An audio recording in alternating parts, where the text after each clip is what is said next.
Kita bertemu kembali dalam Rahmat Bakri Official. Setelah beberapa waktu kita tidak tayang karena liburan puasa. Alhamdulillah ini hari Idul Fitri. Kita memanfaatkan untuk bincang-bincang santai. Kali ini saya bersama dengan Noprani Rista Fitri, putri saya yang akrab disapa dengan Tita. Kalau di rumah dipanggil Tita. Kalau di sekolah dipanggil siapa? Kalau di sekolah dikenalnya Nov.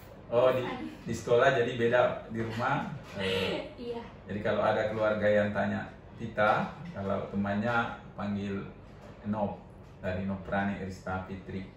Nah, ini juga ada kucing kesayangannya Tita dengan Apo. Siapa namanya? Namanya Momo. Nah, itu pintar, Momo pintar. Nah, ini kucing ini belum lama di rumah ya, mungkin sekitar 4 bulanan atau 3 bulanan. Tapi kita kan punya kucing-kucing yang lain juga. Nah, ini juga memelihara kucing belum lama sih sebenarnya, karena aspirasi dari kita dengan Apla. Kalau saya sendiri tidak terlalu fans dengan binatang. Nah, kalau Tita sendiri motivasinya seperti apa sehingga pelihara binatang-binatang begitu? Kalau motivasi saya pelihara Hewan. hewan, terutama kalau di rumah kan kita pelihara kucing ya. Ya. Kalau menurut saya itu semua makhluk hidup itu kan layak dicintai, layak dirawat. Maka dari itu saya tidak ada salahnya kalau saya pelihara kucing, selain karena dia memang menggemaskan, lucu ya. Terus waktu luang saya yang tadinya saya pakai main HP atau kayak cuma scroll Instagram saja, saya bisa luangkan ke kucing gitu. Nah, itu juga kalau di luar negeri itu seperti di negara-negara di Amerika Serikat itu kadang-kadang mereka di create binatang itu seperti as their family member, jadi sebagai ininya ya, anggota keluarga. kalau mereka dipandang sebagai anggota keluarga ya. Jadi saya pernah dengar juga itu bahwa di Amerika itu kadang-kadang di situ ada 5 Bukan nama. cuma di Amerika sih, kayak saya pernah dengar juga kayak ada beberapa negara di Eropa juga sama halnya gitu. Oh, negara-negara yang barat ya, Ya, negara-negara negara. yang sudah maju itu relatif memberikan penghormatan terhadap hewan. Nah, bahkan kalau di Amerika itu, ini Amerika lagi, itu pohon itu sudah dianggap sebagai Oh ya? subjek hukum.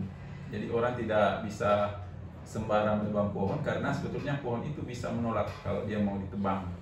Karena pohon itu dianggap sebagai satu subjek. Nah, kalau kita kan di sini kadang-kadang pohon-pohon itu kita masih anggap sebagai objek. Artinya kalau kita punya pohon kita tebang, nah, itu karena kita punya kita bisa tebang. Tapi kalau di negara-negara maju, binatang, hewan peliharaan, termasuk juga pohon-pohon itu sudah dianggap dari bagian dari subjek hukum. Makanya tadi apa istilahnya di bagian dari keluarga?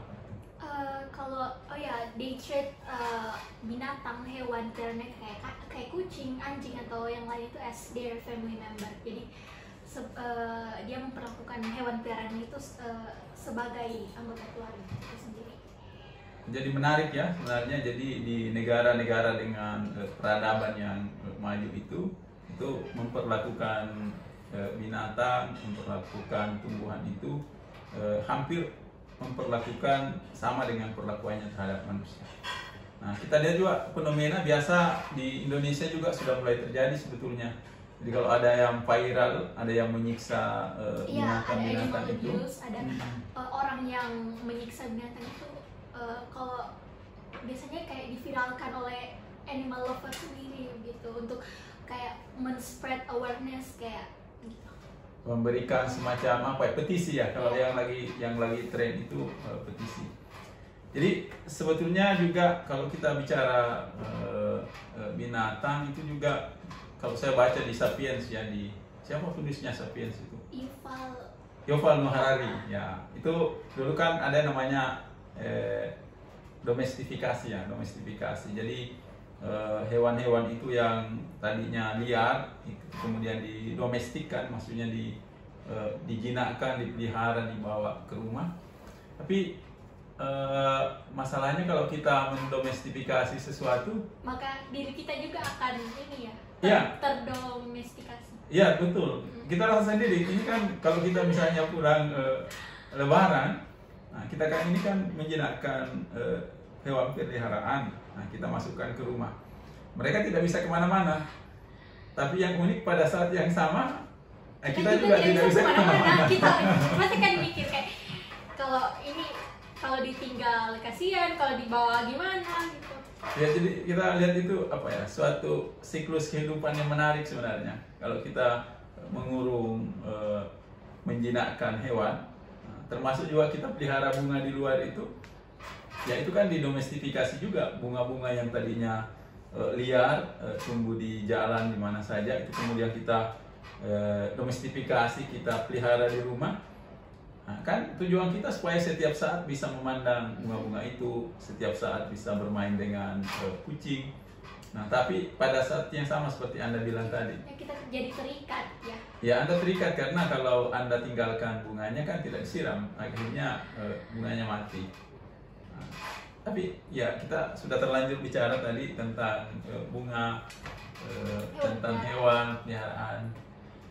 Nah, yang saya tanya lagi kepada Anda, kalau saya dulu waktu ini kan Anda sekarang kan SMA kelas kelas 1 ya, SMA kelas 1. Salah dulu itu waktu SMA SMP kan belum ada media sosial ya, belum ada, informasi tidak berkembang sepesat dengan yang sekarang. Jadi paling kita dulu itu hanya dengar radio. Di kampung juga itu, di tempatnya ayah itu di Majene itu tulis itu televisi kan jarang, itu belum ada malah. Nah, bukan makan listriknya juga nanti SMA baru masuk listrik di situ. Nah, ini yang beda dengan Anda sekarang kan, itu sejauh mana internet itu membantu Anda untuk ya paling tidak mengetahui hal-hal yang seperti pengetahuan tentang kucing tadi, bahwa di negara-negara luar itu sudah menjadi member dari sebuah family. Oh ya, jadi kalau sekarang itu kan orang hampir semua remaja itu pasti punya lah TikTok kan. Jadi di TikTok itu kayak semua hal itu kayak orang siapa saja itu bisa viral, kayak tidak kita sangka-sangka bisa viral aja. Jadi kayak tadi tentang kucing itu tentang bagaimana keluarga di Amerika Serikat itu men-treat mereka as their family member, terus kayak tadi domestikasi hewan peliharaan itu. Sebenarnya saya pernah sih kayak scroll TikTok dapat itu informasi tentang itu, tapi ya walaupun juga kayak di TikTok itu informasi edukasi itu malah lebih baiknya lagi mereka sampaikannya kayak dengan cara kayak jokes gitu, jadi lebih mudah dipahami sebagai kita kaum milenial gitu. Jadi sebetulnya saya kan biasa sebagai ayah kan, saya khawatir juga kalau Anda terlalu banyak mengakses internet di kamar.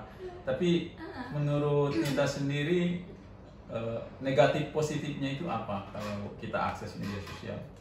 Kalau kita akses media sosial ya, kalau menurut saya tentu kayak semua hal itu pasti ada negatif sama positifnya. Yang menurut saya menjadi negatif itu kalau kita itu sampai kayak kecanduan gitu, kayak soalnya kayak biasanya kita itu kalau sudah pegang HP, sudah scroll TikTok, scroll Instagram itu nggak bisa lepas gitu, kayak apa spending your time. Iya, jadi sampai sudah jam 3 gitu, kayak tidak kerasa kayak astaga sudah mau pagi atau bagaimana, cuman gara-gara scroll yang sebenarnya kayak kurang ada benefitnya sih daripada mendingan tidur, enggak sih?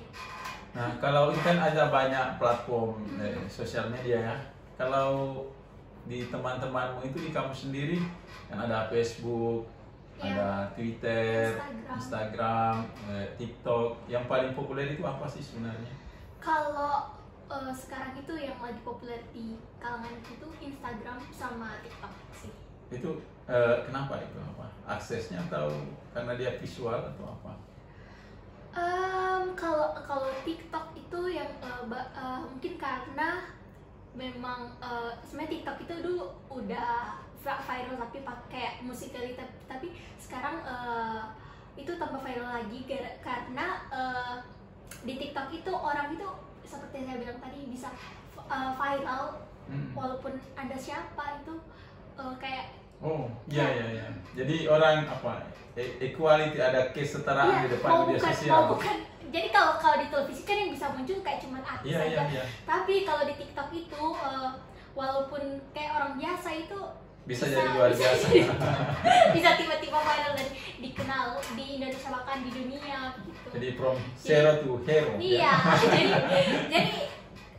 Oke. banyak orang yang viral di TikTok terus dia jadi terkenal terus malah bisa jadi selebriti begitu. Bahkan ada yang banyak kok yang viral di TikTok itu diundang ke televisi. Oh, jadi sekarang orang yang di media sosial itu bisa masuk ke media konvensional? Iya, karena itu tadi. Viral ya? Iya, karena viral. Ini kalau saya sih nggak tahu ya, generasi ayah itu kalau dulu kan yang pertama itu Facebook, tapi ya Facebook kadang-kadang saya gunakan tapi kayaknya kalau sekarang Facebook itu lebih digunakan oleh ini ya oleh umurnya ayah sih kayaknya. Ya, tapi kalau saya sendiri, saya itu walaupun tidak banyak followers tapi saya itu nggak bisa tiap hari itu harus di Twitter. Mungkin Anda punya akun Twitter juga?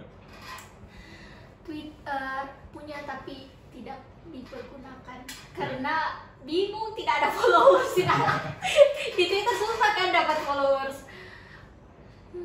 Kalau saya Twitter itu kan sebenarnya tempat belajar. Situ kan banyak toko-toko nasional yang punya akun Twitter. Sehingga saya silakan begini. Kalau saya di Twitter itu saya tersambung dengan masa depan. Kenapa? Ya karena di situ kan saya banyak belajar, di sana kan ada ilmu hukum. Kalau di platform lain juga ada. Oh, ada, cuma saya itu mungkin karena lebih nyaman, sudah terbiasa di Twitter. Saya kan di situ kan belajar hukum, bisa dari pakar-pakar hukum itu. Kalau di Twitter itu kayaknya media yang ini yang paling update nggak sih? Iya, kalau ada betul. hal yang viral pasti viralnya di Trending Twitter topic. dulu. Kan itu ada istilah yang trending topic itu di Twitter. Nah, kalau Facebook saya katakan itu menghubungkan saya dengan masa lalu, karena kalau saya masuk Facebook, itu ke teman SMP, teman SMA. Nah, jadi kalau saya bagi petakan ini dua media sosial, kalau Twitter, ya, saya tersambung dengan masa depan. Kalau Facebook, ya saya tersambung dengan masa lalu. Nah, pilihan kita tinggal mau nyambung kemana. Seperti itu. Nah, tadi kita ngomong-ngomong, kita ini kan alhamdulillah ya lulus di program pertukaran pelajar ya, insya Allah. Kita berharap ya, ini kita lagi harap cemas sebetulnya, mudah-mudahan Anda bisa berangkat ke ke Amerika Serikat ya, negeri Paman Sam ya. Kenapa Anda begitu antusias? Kalau saya di masa kecil saya itu tidak pernah pikiran untuk itu. Ya, saya tiba-tiba kamu punya pikiran seperti itu, ya bisa diceritakan. Nah, ini juga terus terang saya belum pernah tanya Anda, ini saya tanya di depan kamera ya, saya saksikan oleh banyak orang. Tuh, kalau motivasinya mau ikut exchange ke Amerika itu pertama kan sekarang saya masih SMA kan, jadi menurut saya kalau saya ikut memang mungkin banyak ya peluang-peluang bisa ke Amerika, tapi kalau menurut saya di masa SMA itu sangat pas karena kenapa? Karena saya bisa nanti kalau misalnya insya Allah saya bisa ke sana, saya bisa merasakan bagaimana jadi remaja Amerika Serikat. Itu sesuatu banget ya. Tapi kalau motivasi awalnya itu kan dulu pas saya masih SD kan, saya kan sering ini kan cerita-cerita soal hukum gitu kan, jadi cita-cita masa kecil saya seperti yang Ayah tahu apa? Anda kan Ya, mau jadi Nah, diplomat. ya benar. Benar. Jadi mau jadi diplomat. Terus pas itu saya kan kayak research gitu tentang bagaimana sih diplomat ini, dan itu kan berkaitan dengan UN kan, United Nation. Terus saya tahu kalau headquarternya United Nation itu di New York, di USA. Jadi di situ saya kayak tiba-tiba ada keinginan mau ke Amerika, tapi kan di situ kan kayak mustahil, kayak cuman mimpi saja. Terus tiba-tiba pas saya SMA ini kebetulan tahu program ini, dan itu 100% beasiswa. Jadi saya daftar itu karena motivasi saya awalnya karena saya ingin jadi diplomat itu. Terus kedua, saya ingin merasakan bagaimana menjadi ini ya, remaja Amerika Serikat yang seperti yang biasa kita lihat di film-film kan, kayak seru sekali. Kayak sekolahnya itu pakai sistem moving class, terus kayak di film-film kayak ada loker-loker yang tidak ada di Indonesia. Terus juga ekstrakurikulernya kayak misalnya kayak cheerleader, begitu-begitu pokoknya. Ya, tidak kan, saya tuh pada usia Anda itu, saya tuh sebetulnya lebih nyaman tinggal dengan teman lama, teman sekolah. Tapi pilihan untuk keluar dari comfort zone itu kan ya saya kira itu ya bisa dibilang sulit, bisa juga gampang. Kenapa tidak tiba-tiba bisa mau keluar dari zona nyaman itu? Karena kalau menurut saya, kalau saya di comfort zone terus, saya merasa kayak diri saya itu tidak akan berkembang, karena saya sudah nyaman sama lingkungan yang saya punya. Di situ saya kayak terbiasa untuk kayak tidak ada tantangan ya. Saya rasa tidak ada tantangan kalau saya terus menerus di comfort zone saya dan tidak akan berkembang. Maka kalau menurut saya, kalau saya keluar dari comfort zone saya ini, pasti akan membuka peluang-peluang baru lagi bagi saya. Kenapa di pilihan-pilihanmu itu US yang menjadi the first choice ya? Iya, jadi pilihan utama. Kayak kalau US sih, kalau itu yang pertama tadi, terutama juga karena ini beasiswa ya. Beasiswa, dan ini fully funded dari Kementerian Luar Negeri Amerika Serikat. Jadi ya itu. Iya, saya juga bersyukur sebenarnya karena kalau untuk biaya Anda ke sana kayaknya saya belum mampu. Nah, tapi Anda berusaha sendiri, dan itu prosesnya. Nanti kan saya tahu di tengahnya Anda kan mendaftar, tidak pernah memberitahu secara langsung. Ya paling kayak minta izin ayah, saya boleh ya ikut. Ya, saya juga kan tidak terlalu yakin ini akan berproses, tapi kemudian dalam perjalanan tiba-tiba harus ada formulir yang ayah harus tanda tangani, harus bawa Anda untuk general check up di rumah sakit. Nah, sampai sekarang ini kan Anda masih rutin melengkapi vaksin. Dan itu sebetulnya makin ke depan itu saya rasa makin serius, bahwa ya paling tidak kalau situasi global membaik, ya bulan Agustus itu kan Anda akan tinggalkan keluarga ini untuk beberapa waktu. Iya, kalau dipikir-pikir juga kayak makin dekat ke bulan Agustus itu kayak ada dilema ya dalam hati, kayak tidak bisa dipungkiri, kayak ini pilihan betulkah saya mau meninggalkan comfort zone saya, meninggalkan keluarga saya, orang tua saya, teman-teman saya. Kayak pasti ada mungkin muncul keraguan ya, pasti. Ya, untuk sesuatu cuman menurut yang saya kayak tidak semua orang yang punya diberi kesempatan yang sama kayak saya. Dan ya semua orang punya jalan hidupnya masing-masing. Ada yang memilih untuk tidak ikut exchange, dan kayak lulus sama-sama temannya. Kalau saya ikut exchange, saya akan mengulang lagi dan tidak lulus sama teman-teman saya, begitu. Jadi, tapi di lain sisi, dengan saya mengambil keputusan ini, itu memang mungkin tidak semua, seperti yang saya bilang tadi, tidak semua orang akan merasakan tinggal di Amerika sebagai masyarakat Amerika Serikat dalam 1 tahun.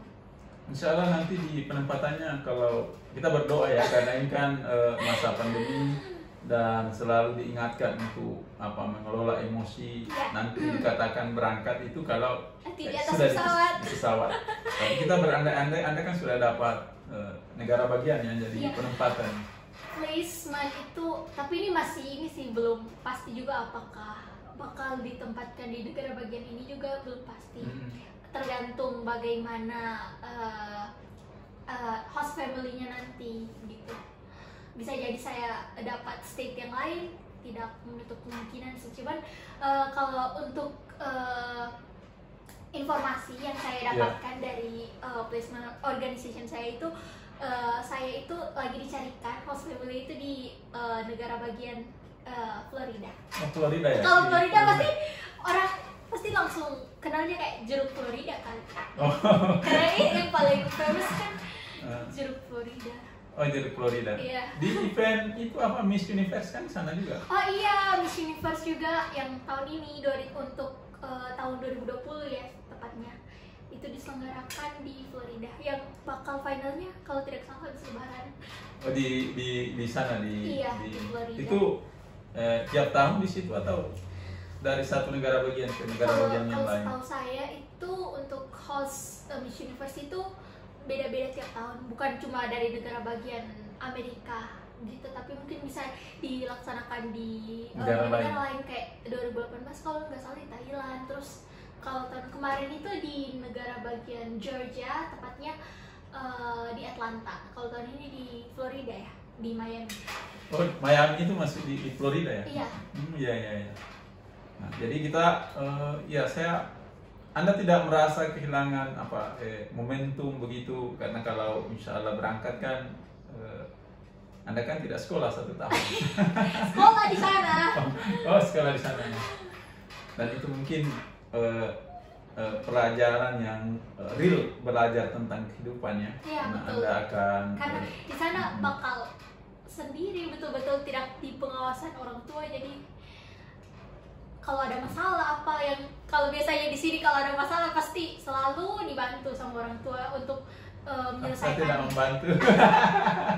Tapi setidaknya jadi ini ya, jadi teman cerita itu sebenarnya itu membantu juga sih, karena kalau ada masalah itu harus kayak butuh pendengar ya.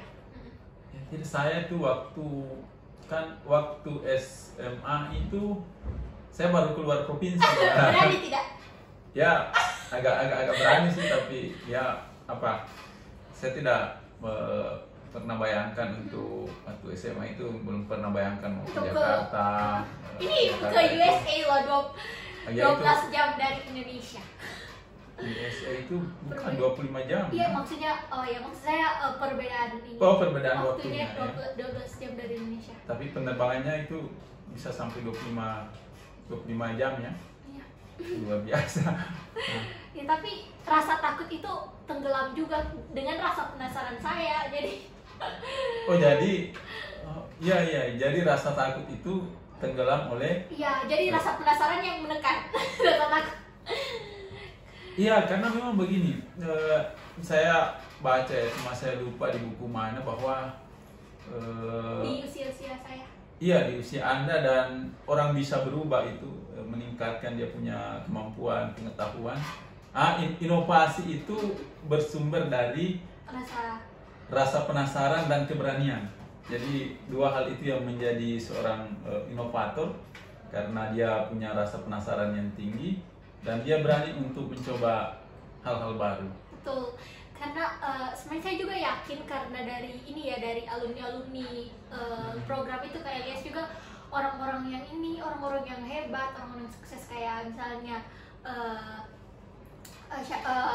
alumni dari KLS itu kayak Najwa Shihab.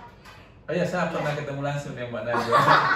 Kebetulan yang di hadapanmu ini pernah wawancara langsung dengan figur yang Anda sebut itu. Jadi Mbak Nana itu salah satu alumni KLS juga semasa dia SMA. Dan Pak Anies Baswedan yang gubernur DKI Jakarta ya, dia juga salah seorang alumni. Kita pelajaran apa yang paling disenangi waktu SD?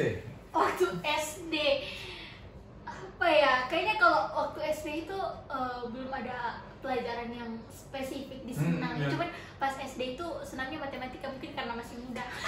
Dan itu pernah juara ini ya, apa Iya, juara ikut OSN juga. OSN tingkat nasional di Nasional, iya. di mana itu hari?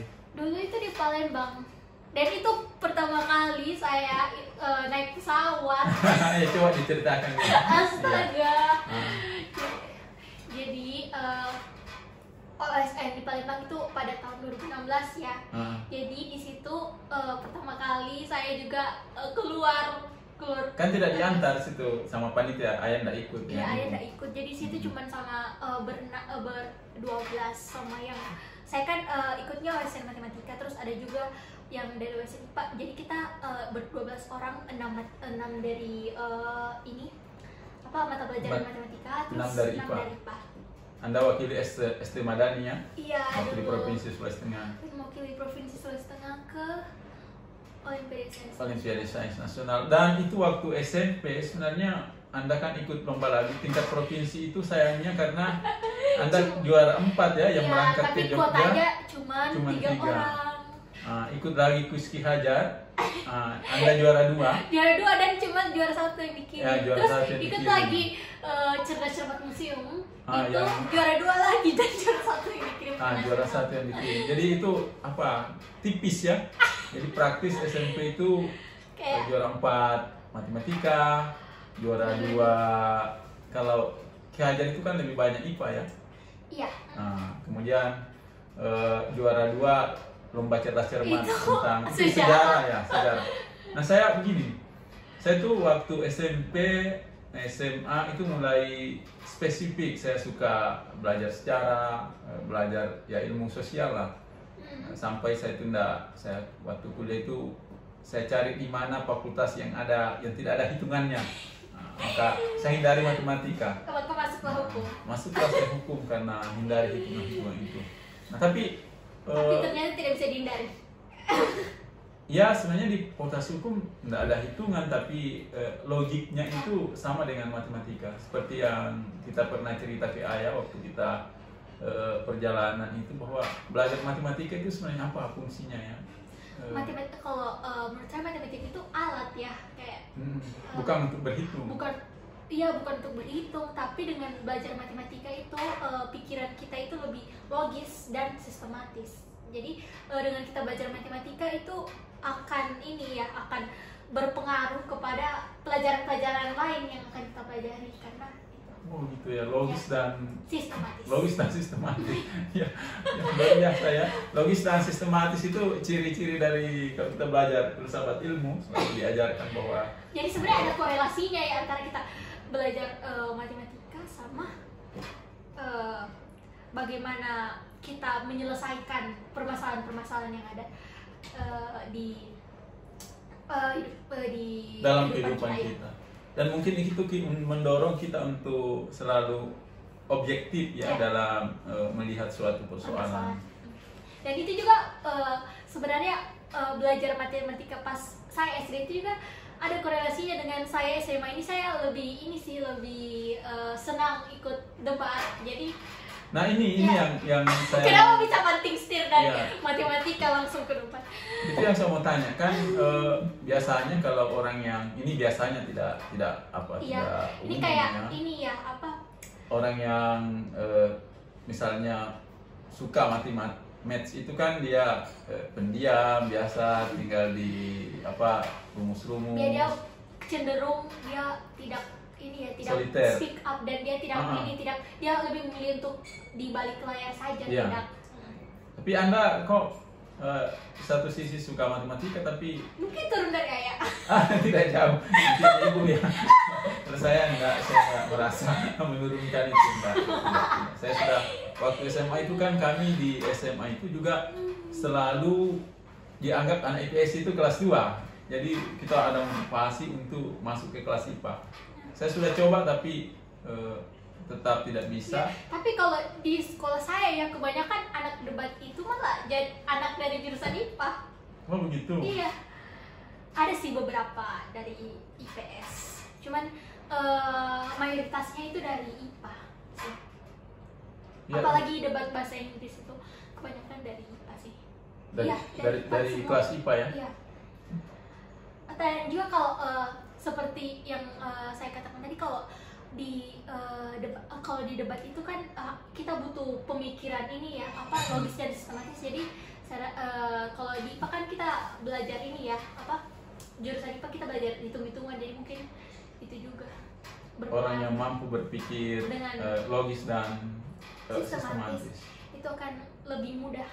Dan logis dan sistematis itu biasa saya rasakan kalau saya kan biasa menulis ya, kalau dulu ya menulis tajuk itu di harian Rara Suteng itu tiap hari kan saya harus menulis. Jadi bagaimana merespon satu pemberitaan, kemudian memberikan pandangan terhadap apa yang sedang diberitakan itu juga sebetulnya menuntut apa ya, kemampuan kita untuk ya logis dan sistematis itu. Karena kalau biasa orang menulis ya dia harus sistematis dulu. Kemudian sama juga kalau debat sih, kalau itu kan menulis harus sistematis. Kita juga kalau debat itu nggak bisa kayak langsung asal, bukan masalah kita kayak asal bicara begitu. Jadi harus harus teratur gitu. Nah itu yang selalu tapi kunci dari semua itu sebenarnya yang selalu saya sampaikan juga ke mahasiswanya Ayah, bahwa kuncinya adalah banyak membaca. Betul sekali. Karena membaca itu sebetulnya adalah investasi.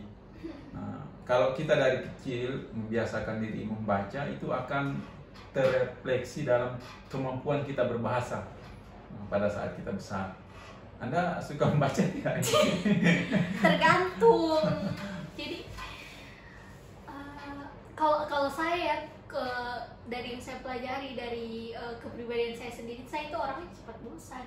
Jadi kayak ada masanya saya suka membaca, tapi ada masanya juga saya jenuh membaca. Jadi kalau saya jenuh membaca, saya cari kesibukan lain. Tapi biasa saya cari buku-buku saya itu, terutama yang sejarah, yang filsafat, saya cari di sini. Biasanya ketemu di kamarmu. Itu dibaca atau cuma dipoto? Tidak ya, saya tidak pernah foto-foto buku ke Instagram. Saya cek Instagramku tidak ada. Jadi dibaca ya? Dibaca satu lembar kalau sudah. Ya enggak apa-apa. Kayak itu buku-buku ayah itu kata-katanya itu sulit dimengerti, sulit dicerna. Ya, tapi itu harus dilatih ya. Jadi jangan bosan, jangan pindah dari satu kalimat kalau kalimat itu belum dimengerti. Biasanya kalau cara saya supaya lebih mengerti lagi buku, saya biasanya malah ini ya, cari kayak browsing, kayak summary, kayak ringkasan-ringkasan dari buku itu. Dari kan di situ ada beberapa orang yang menuliskan ini ringkas testimoni. Kayak testimoni tentang buku tersebut, dan saya senang membaca dari berbagai blog itu, dan karena pandangan mereka tentang buku itu beda-beda, dan itu sangat-sangat amaze nih, kayak itu bikin saya takjub sebenarnya kayak. Nah ini juga di beberapa tempat itu sudah ada yang usulkan bahwa setiap penulis itu membuat summary di belakangnya. Tapi ini menjadi kontroversial karena orang berpikir juga ya kalau dibuatkan summary itu terlalu memanjakan pembacanya. Iya. Nah, betul. jadi itu ada dua pilihan sebenarnya, buatkan summary atau ya tidaklah, Anda baca sendiri kemudian sabar, telaten, tekun, larut dari situ, dan dari proses itu kan Anda mendapatkan sesuatu hal yang baru. Iya, dan orang-orang dan setiap orang itu pasti punya hal yang point of view yang berbeda. Kayak summary yang mereka dapatkan itu seperti yang saya lihat-lihat dari beberapa blog itu, mereka punya pandangan yang berbeda-beda. Iya, karena itu kan kalau kita membaca satu buku itu kan kadang-kadang yang disampaikan oleh penulisnya itu tidak persis sama dengan yang kita cerna. Jadi kita ada proses, ada transformasi di situ. Kalau dalam ilmu filsafat itu ada namanya seni memahami. Jadi Anda membaca sebuah teks, ya, maksudnya membaca sebuah buku itu, jadi bisa jadi apa yang sebetulnya ingin disampaikan oleh penulis itu tidak persis dengan apa yang Anda pahami dari situ. Apa yang kita pahami, kita bayangkan. Ya, jadi mungkin bisa dipengaruhi dari ini juga enggak sih?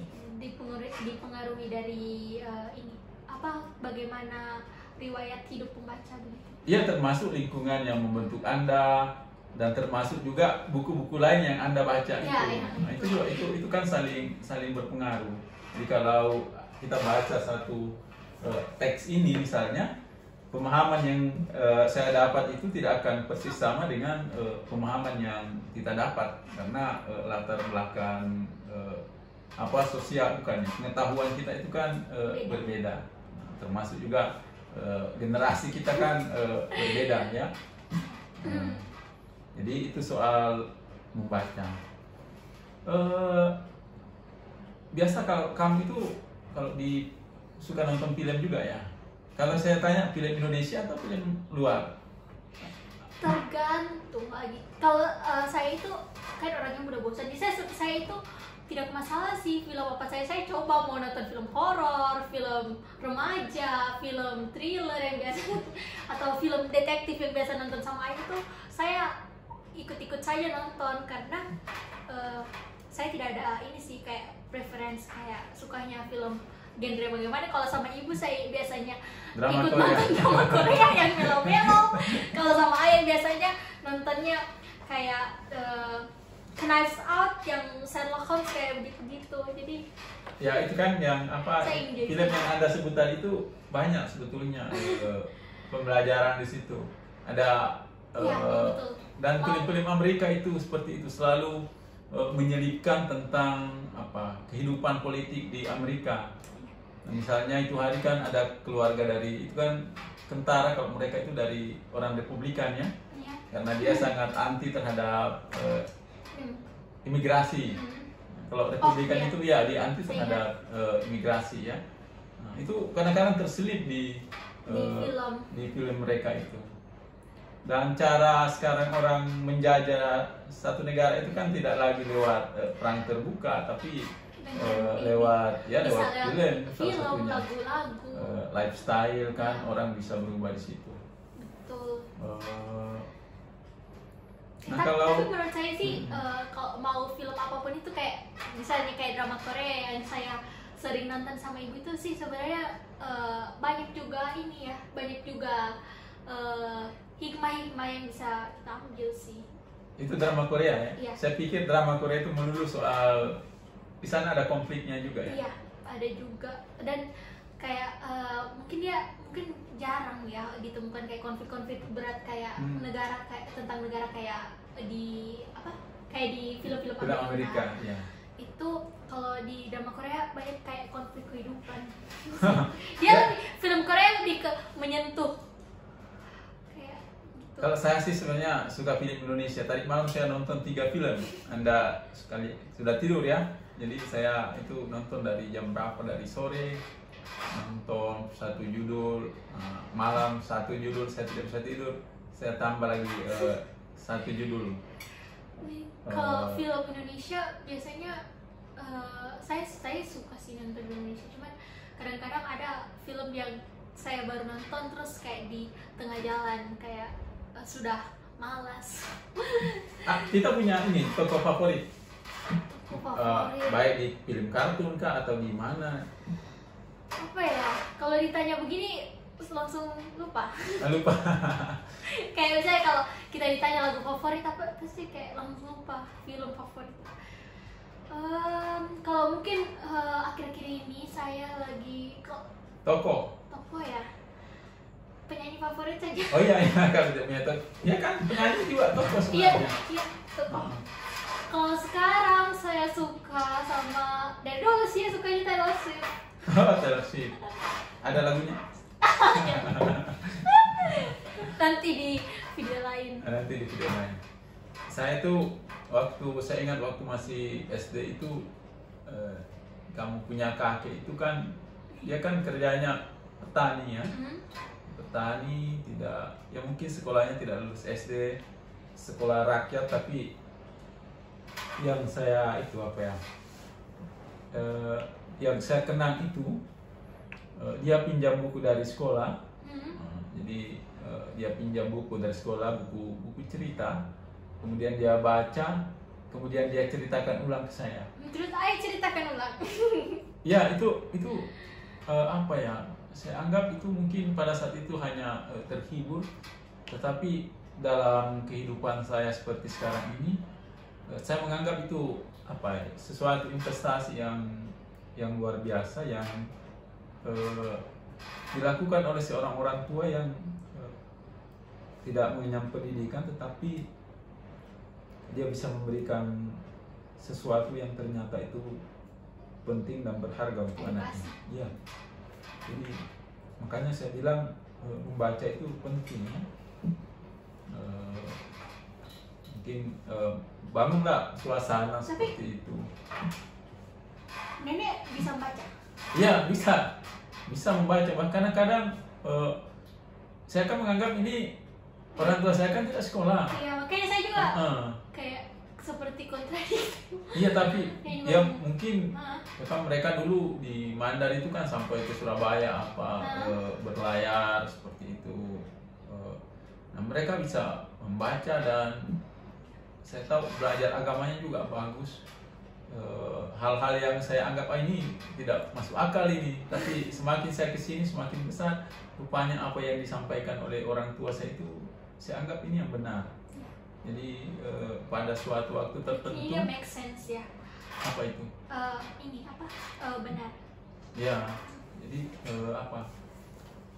termasuk banyak yang diceritakan itu saya kan merasa saya sekolah ini tidak betul itu. Rupanya bukan tidak betul, justru saya yang belum pelajari sehingga saya anggap itu salah. Padahal nanti sekarang ini semua yang diceritakan dulu orang tua itu seperti itu. Make sense ya. Jadi mungkin juga sama dengan Anda, kalau ada sesuatu yang saya ceritakan mungkin ayahnya tidak masuk akal. Tapi nanti pada fase kehidupan tertentu akan sadar juga. Akan sadar. Oh iya ya, dulu baru ingat dulu ayah juga bilang begini. Apa itu? Tidak. Kan biasa juga saya kerjai itu, apalah atau kamu ya saya kerjai waktu Anda belum bisa membaca itu, atau adik barangkali ya. Ya bukan saya pokoknya. Saya dulu sudah bisa membaca umur 3 tahun. Nah, dulu kan ada saya biasa baca buku pura-pura. Jadi saya bilang kalau lewat penjual es krim di depan rumah, jangan langsung panggil. Saya tahu. Tanya dulu orang tuamu apakah dia punya uang atau tidak. Padahal itu bukan buku. Itu kan tidak ada isinya di situ, cuma tapi adikmu itu percaya itu karena saya baca dari buku. Jadi rupanya buku itu juga punya power untuk meyakinkan orang. Jadi orang yang tidak tahu. Ya bagi orang yang tidak tahu dia bisa. Nah, maka pelajarannya dari situ ya berhati-hatilah sekarang. Walaupun ada mengatakan saya baca kitab ini, saya baca buku ini, ya harus di cross check, jangan tidak seperti itu. Ya sudah panjang ya kita punya rekaman ini, hanya bincang santai saja untuk menceritakan hal-hal yang ya dalam kehidupan kami ya dengan kita. Apalagi tak yang bisa kita share. Ini kan kita tidak bisa mudik ya. Iya. Jadi rindu. Iya tidak bisa mudik. Dan oh iya, karena corona ini kan saya sudah lulus SMP itu tidak pakai tidak pakai ujian nasional. Tidak pakai ujian nasional. Bagaimana rasanya lulus begitu saja? Rasanya biasa saja. Karena kayak ya, tapi bagusnya dengan tidak ada itu sebenarnya nilaiku sih bagus aja, jadi ya bersyukur saja. Bagaimana dengan belajar online? Belajar online, ya kalau boleh jujur, saya sulit ya mengerti. Ya karena memang untuk SMP, SMA itu bahkan terutama ya, SD itu kan ada namanya the real kurikulum. Ya. Nah dia harus punya patron terhadap mungkin karena gurunya. ini juga sih karena saya di masa transisi, jadi saya di masa transisi SMP SMA kan, jadi di SMA itu saya belum pernah kayak ketemu langsung sama guru saya secara offline, dan itu jadi membuat saya kita murid yang baru masuk itu sama guru-guru tidak ada ikatan Interaksi ini, langsung. terus mereka juga tidak ada ikatannya nih, kayak apa ya, kayak tidak ada hubungan emosional antara guru dan siswa karena kita tidak saling tahu. Ya kan, Tidak itu pernah. kalau di guru itu kan itu tadi yang sebut apa, real kurikulum ya. Jadi dia tidak hanya menyampaikan pelajaran, tetapi guru itu menjadi model bagi Ya, role model bagi iya, role siswanya. model bagi siswanya. Kalau di kuliah sih tidak, saya pikir dengan online ini ya ada pengaruhnya, tapi bisa juga positif. Karena kalau mahasiswanya ayah itu kan, kalau di offline pembelajarannya itu dia kan hanya bisa mengakses perkuliahan ayah misalnya. Nah, tapi dengan era Zoom sekarang ini, mahasiswa itu bisa mengakses dosen-dosen lain dari Jadi berbagai perguruan tinggi. Jadi ada apa, bisa komparasi. komparasi ini. Tapi itu untuk pada level level mahasiswa ya. Kalau saya kira kalau SMA belum. Tapi kalau mahasiswa tergantung juga ya. Apakah dia sampai mau ikut misalnya webinar ini sama dosen-dosen dari universitas lain, tapi bisa juga sebaliknya. Nah, bagaimana sebenarnya memotivasi diri supaya kita ini kan tidak ada yang suruh, tidak ada yang awasi apa, tapi bagaimana memotivasi diri supaya kita tidak kehilangan banyak dengan keadaan ini. Kalau menurut saya sih itu tidak bisa disamaratakan ya, setiap orang. Kayak kalau saya sendiri untuk motivasi belajar itu saya harus punya goals dulu, punya tujuan dulu. Kalau tidak ada goals saya juga kayak tidak termotivasi. Jadi tergantung orang itu ya, apa goalsnya. Tergantung masing-masing ya. Masing-masing, mungkin dia mau lulus dengan predikat cum laude atau dia mau lulus dengan misalnya dia mau lulus hanya berapa tahun misalnya itu, Atau hanya lulus saja kan? atau Ada hanya lulus, juga. dia tergantung dia. Jadi Dan itu sebenarnya tidak ada yang salah ya. Ya. Ini kan orang-orang punya pilihan punya dan preferensi masing-masing. dia bertanggung jawab terhadap Iya, pilihan. pilihannya. Ya, karena hasil dari perbuatannya itu kan akan ke diri dia sendiri ya. Jadi Dan siapa tahu dia tidak menyesal dengan pilihannya. betul. Kan bisa saja seperti itu. Betul, makanya saya kayak untuk motivasi balik ke diri masing-masing sih. Apa yang kita anggap baik belum tentu baik bagi orang. baik bagi Jadi orang. tidak perlu kayak memaksakan kayak dia ini harus seperti begini karena itu tadi kita punya goals yang berbeda-beda dalam kita. Ya makanya saya ke Anda itu kan tidak paksakan apa-apa ya. Silakan Anda Kalau mau ikut ini. berkreasi sendiri.